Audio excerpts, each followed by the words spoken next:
As business owners, you're really hyper focused on your business. You really know it and understand it pretty well. You just don't have the time to learn about capital markets and how these things work. There's a lot of little things you can do to increase your business valuation, but you can't just do it in 6 months or 12 months. When Tony Richardson sold Extreme Consulting Group, a company he co-founded and helped build from 3 to 550 employees and 84 million in annual revenue, he came away from the transaction with a clear picture of everything he wished he'd known going in. The valuation adjustments that take 18 to 24 months to make, the difference between the headline price and the net proceeds, the earn-out provisions that may never pay out, the ways a deal can slip away even when you think you're days from the finish line. And he turned those lessons into a very successful third chapter of his career. I'm Aaron Burnett, and this is Tony's story on Moments That Matter from EO Seattle.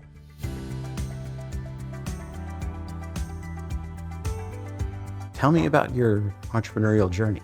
I know you started at Microsoft, and you were at Microsoft for a dozen years or so. Yeah, exactly. Yeah, and then started your own company. So I was at Microsoft kind of in a variety of technology roles right out of college. Spent a little bit of time in the product group, but the last probably 7-8 years in Microsoft Consulting Services. And I was flying around a lot of these Fortune 500 companies and help them deploy new products and technologies. And a lot of times I'd go into projects where there would be consulting companies that had these contracts, and a lot of this work was federal, state, and local government, and they'd have teams of consultants doing these projects, and they'd bring me in to kind of fix it because, a lot of it was public sector, that everybody would openly talk about projects and the bill rates and everything, which was a little eye-opening to me. But I kind of realized, I'm like, I'm living on an airplane, flying all around, fixing projects that these consulting business owners couldn't do. And, they're sleeping in their own bed every night. Probably doing a lot better financially than I was at the time too. So it just kind of made me think maybe I should be looking at this from a different angle and thinking about running my own thing. And at the same time, starting to get a family going and didn't want to be on the road a ton. And so started thinking about, running my own business. My wife and I looked at several different, like some franchise opportunities and other things. And really I sat down with a mentor of mine and he was like, well, why would you go start a franchise? Why don't you do what you know, which is consulting? And I was like, yeah, that is what I should do. And so I left Microsoft in 2005 and started an IT consulting company. As I was thinking about it, I met another guy who was in the same kind of time frame as me. I didn't really know him very well, but I knew the third person that was also a partner of ours. And we started Extreme Consulting and kind of went from there. Just started with 3 of us. And our first project was to get ourselves billable work. Yeah. And then try to grow and expand it from there. So that's kind of how it all started. Tell me about the journey with Extreme Consulting, because you did very well. It got big. Yeah, so we had some pretty fast growth in our first 4 or 5 years. We were the fastest growing company in the state of Washington. And I'd worked at Microsoft for 12 years. And so a lot of what we did was initially consulting back to Microsoft. And so probably in like 5 or 6 years, we grew to about 45 million in revenue. And then we started doing acquisitions. We started using kind of our cash flow to do acquisitions to get us, a little bit more diversification of clients, work, and locations. And so we probably did about 10 acquisitions. Yeah. 3 pretty significant, getting us into new markets and just kind of opened up some new doors. One of our partners left early on. We got further along in the process and, just kind of started thinking about, okay, we've been doing all these acquisitions. We've had a lot of groups kind of reaching back to us, potentially interested in acquiring us, and started kind of entertaining conversations. And that was a real big learning process, going through that process. Initially a failed transaction, ended up, getting in a lawsuit, really leaned in pretty heavily on my EO forum and EO members to kind of get through that. And that was a trying time, and came out the other side and, eventually we exited, sold the business. Anytime there's mishaps and misalignment of strategy, the business can suffer, and the business suffered. It wasn't the best transaction, but I was ready to move on and do something new. And after that, there were a lot of things that I thought went pretty poorly in the M&A process that I really wasn't happy with. And I got into mergers and acquisitions after that because I thought there was a better way to do it. I have a lot of friends that are going to sell their businesses someday, and you don't want to learn hard, tough lessons on what's most likely going to be the biggest transaction of your life. You go into that, you know your business really well, but you don't know capital markets and how to run M&A processes. So Right. I kind of dived in, and actually, because of everything that was going on, I was able to sell the business as kind of a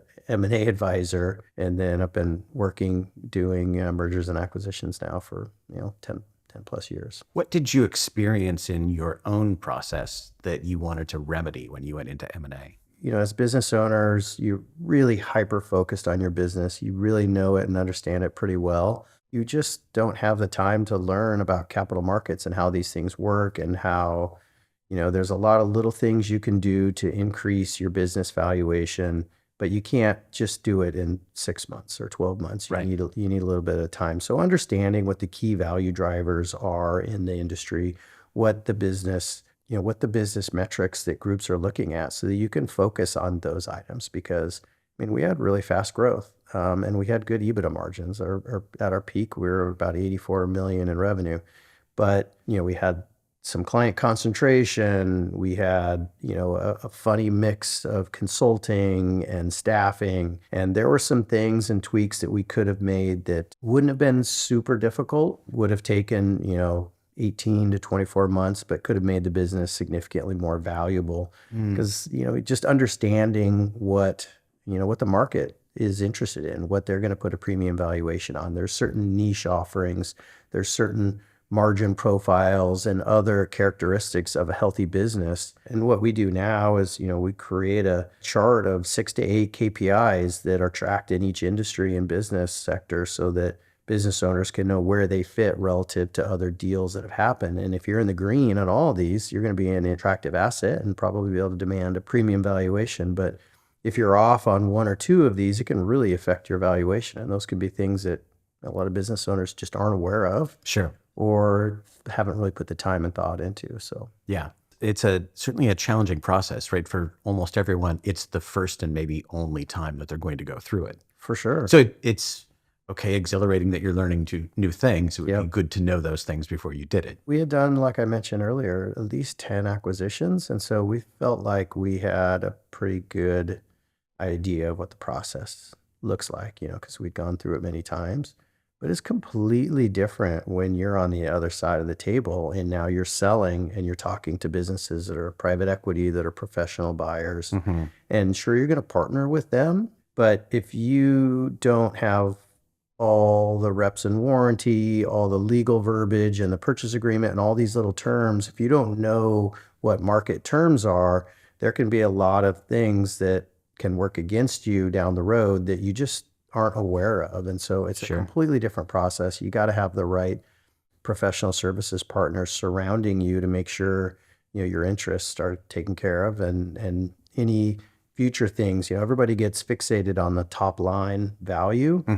Really, it's, what are the net proceeds you're going to take home? And is it how much cash at close versus earnouts? Don't take the deal if you wouldn't be comfortable if you got 0 in the earnout, because there's no guarantee you're going to get any of that. Right. And once you sign the deal, you're not necessarily on, the other group, especially if they're a big entity. They've got shareholders that they owe a fiduciary to, and they're going to try to do what they can so that you don't get your earnout within the rules of your agreement. They're not Right. going to probably sabotage you, but that could happen. Sure. So Their interests are certainly different than your yours. interests are no longer aligned, and Yeah. so you have to be super careful to make sure your agreement has protections for you. You've described a bit of the approach that you take now at Alexander Hutton, right? What else differentiates you, differentiates Alexander Hutton from other similar players in market? We're a boutique, lower middle market investment bank, and so probably our biggest differentiator is all of the partners are former business owners. So I have two other managing directors. We've all acquired, ran, sold, eventually exited businesses. My business partner, James, took his business public on the UK Stock Exchange. Our other partner, Steve, sold 2 businesses to private equity. And so we've sat in the shoes of, and the same seat as business owners. So We bring a different approach. We're not trying to just close a transaction. We're trying to make sure we're finding the best overall fit. And that's kind of the three legs of the stool. One being purchase price, two being cultural fit, and three being the structure of the deal. The cultural fit is generally the most important. If you don't see your team having more opportunity and really engaging with this new business and them being able to take your business to new heights, you really have to think quite a bit around why you would be partnering with this company, because that should be the number one goal.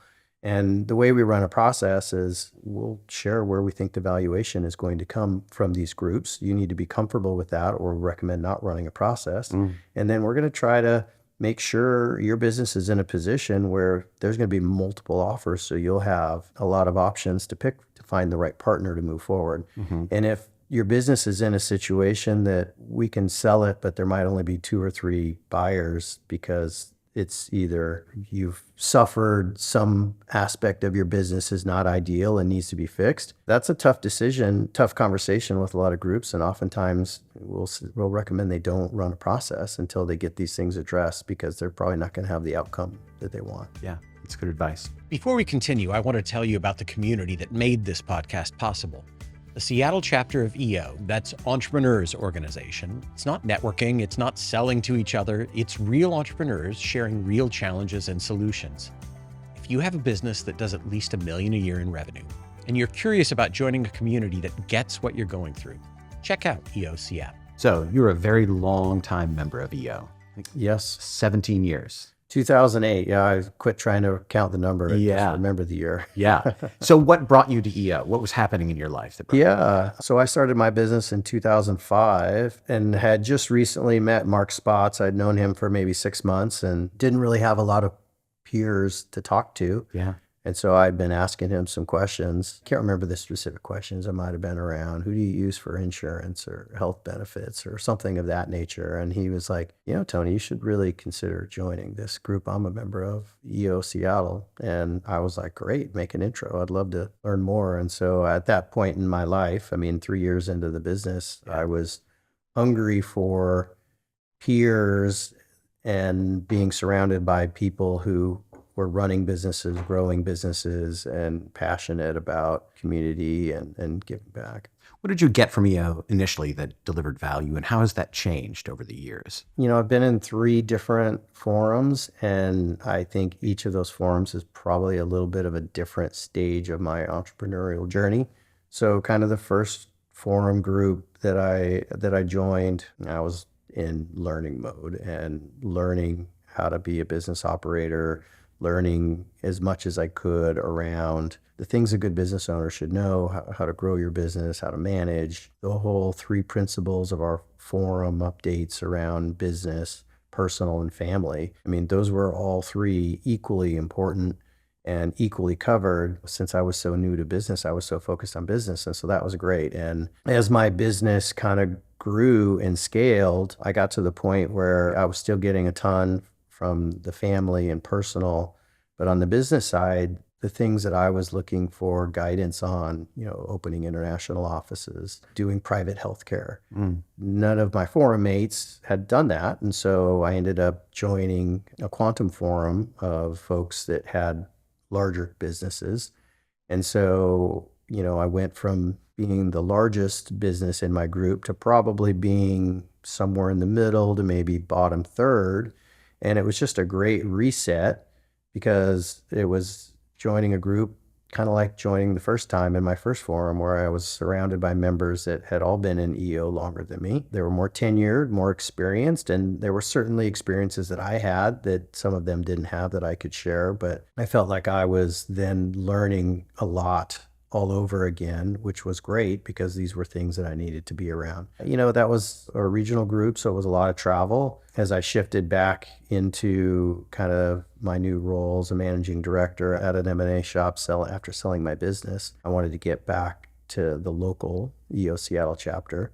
And I was contemplating whether to join 2 groups, but then we ended up starting a local quantum group. And so I joined that. And so now a lot of the individuals in my group have more mature businesses. And so we really lean in more around family, personal, and then a big emphasis on personal learning and personal growth. And so while business is still important, it's like the smallest percentage topic of any of my other forums, and it fits in really well with just kind of where I am in my life. So it's been great. You briefly touched on leaning on your forum when you were going through a tough time after a failed transaction. Can you share either a bit more about that or another time when EO really delivered for you? And what did you get from EO that you wouldn't get from or couldn't get from just hanging out with other business owners? You know, I had a conflict and a lawsuit with my business partner. You know, I learned a lot about from other individuals in my forum that had gone through similar instances.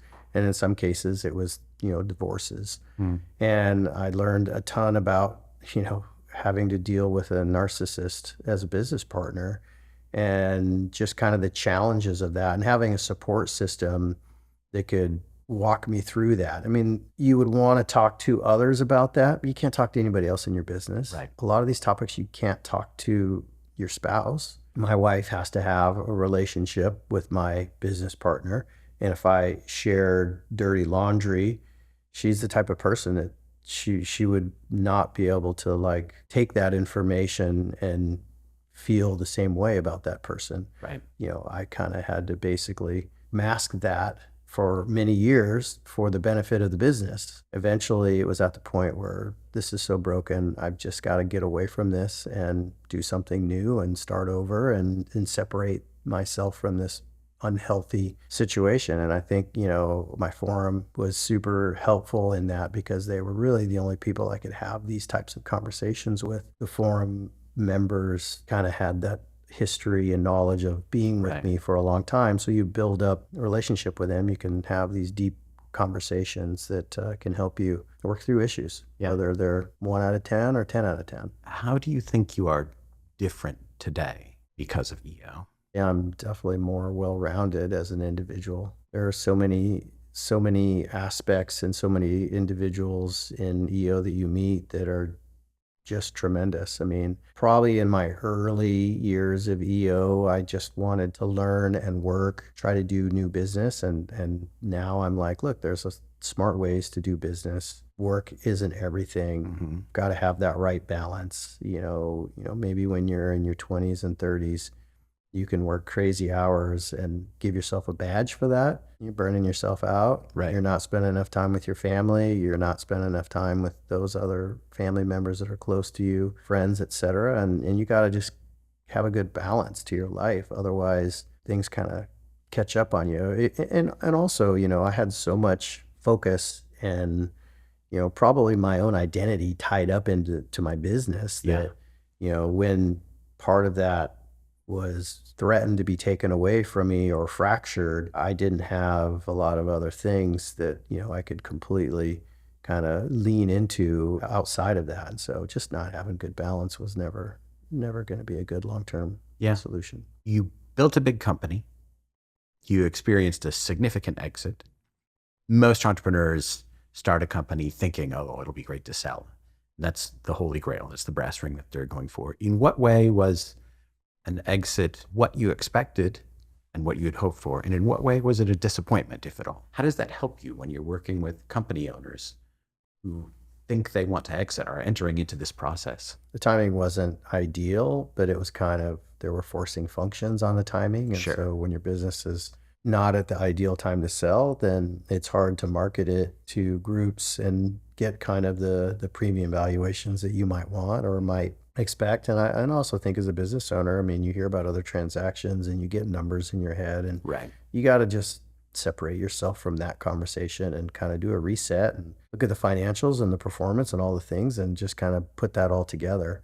Ideally, it would have been better to run it for a longer period of time. During the M&A process, I stepped out of the day-to-day of the business. I wasn't planning on being a part of the acquisition. And when I stepped out, that coincided with some significant tail off in performance and revenue. And also, when there's external things happening, people start to understand there might be an M&A process, then things can naturally just kind of fall off. Right. You take your eye off the ball running the business, performance starts to slip. The groups that are looking, there's potentially the opportunity to retrade. And, in the M&A markets, one of the sayings we have is that time kills all deals. And it did. It killed the first deal that we had, and that would have been a nice transaction. And, the deal got killed like literally 2 days before. And it was one of those situations where, our deal took too long, a couple distractions along the way that really were not necessary. And 2 days before our deal was supposed to sign, the company acquiring us got acquired by another private equity. They wanted to still do the deal, but their bank said no. Right. So it didn't happen. And then at that point, when you've got 9 months into a process and you got to go back to other groups, it's really hard to get the same valuation because groups understand, oh, well, why did this deal not happen? Okay, well, we can sharpen our pencil, but this is probably a discounted asset now. Right. And so that was certainly not ideal. And the best case would have been reset, 2 more years, focused on growth, get the business back on track, and then run a process again. But I was out of the day-to-day expecting a transaction to happen. So that made it much trickier. Yeah. What have we not talked about that you'd like to talk about? I really enjoy the events and getting to know new people. And I think I remember when I first joined, there were a lot of individuals that had been in for like 20 years, Right. My age and older. And I remember thinking to myself, wow, I wonder why these individuals are still in. Right. What are they getting that they've been in for 20 years? Even if I wasn't running a business, I would still want to be a part of this if I qualified, just because of the fact of the individuals that, I'm meeting with and communicating with, and the new business owners. Every year I meet a handful of new business owners that are super impressive. Yeah. And just watching their journey and watch what they do. My forum is all pretty tenured folks, and I get so much value and enjoy hanging out with them. Forum, outside forum, we do our own annual retreat, which most forums do, and it's a huge event. And I think we've got 10 individuals in our forum, and it hasn't changed. We haven't lost a member in probably 4 years. And so it's just That's really unusual. Yeah, That's it's a really strong stable. member of really committed folks. Yeah. So it's been great. Yeah. Yeah. That's great. Thank you for talking with me. Yeah, I really enjoyed it.